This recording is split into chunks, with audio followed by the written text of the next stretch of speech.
AP ఎన్నికల్లో ఘోర పరాజయం పాలైన వైసీపీకి మరో ఎదురు దెబ్బ తగలనుంది. ఇప్పటి వరకు సీఎం హోదాలో ఉంటూ హైదరాబాద్ సిబిఐ కోర్టులో తన అక్రమాస్తుల కేసు విచారణకు హాజరు కాకుండా వాయిదాలపై వాయిదాలు కోరుతూ విచారణ ఆలస్యం చేసిన జగన్మోహన్ రెడ్డికి ఇప్పుడు ఎన్నికల ఫలితాల తర్వాత మరో షాక్ తగిలింది. గతంలో వాయిదా పడిన జగన్ అక్రమాస్తుల కేసుల విచారణను తిరిగి ఈ నెల 19న ప్రారంభించనున్నట్లు హైదరాబాద్ సిబిఐ కోర్టు వర్గాలు తెలిపాయి. జగన్ అక్రమాస్తుల కేసుల్లో 127 మంది నిందితుల డిశ్చార్జ్ పిటిషన్లపై విచారణను ఈ నెల 19న తిరిగి ప్రారంభిస్తున్నారు. ఈ కేసులు బుధవారం లిస్టింగ్ కు రాగా జగన్ తో పాటు ఇతర నిందితులు వాయిదాలు కోరారు.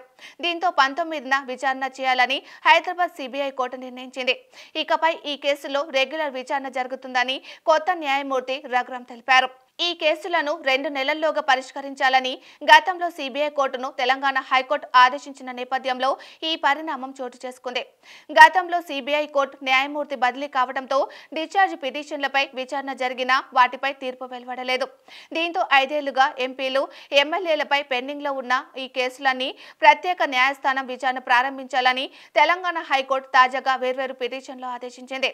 ఈ నేపథ్యంలో ప్రస్తుత మాజీ ప్రజాప్రతినిధులకు వ్యతిరేకంగా దాఖలైన పిటిషన్లో ఇక జాప్యం చేయరాదని పేర్కొన్న సుప్రీంకోర్టు ఆర్డర్ కాపీలని ఫార్వర్డ్ చేయాలని రిజిస్ట్రార్ని ఆదేశించింది.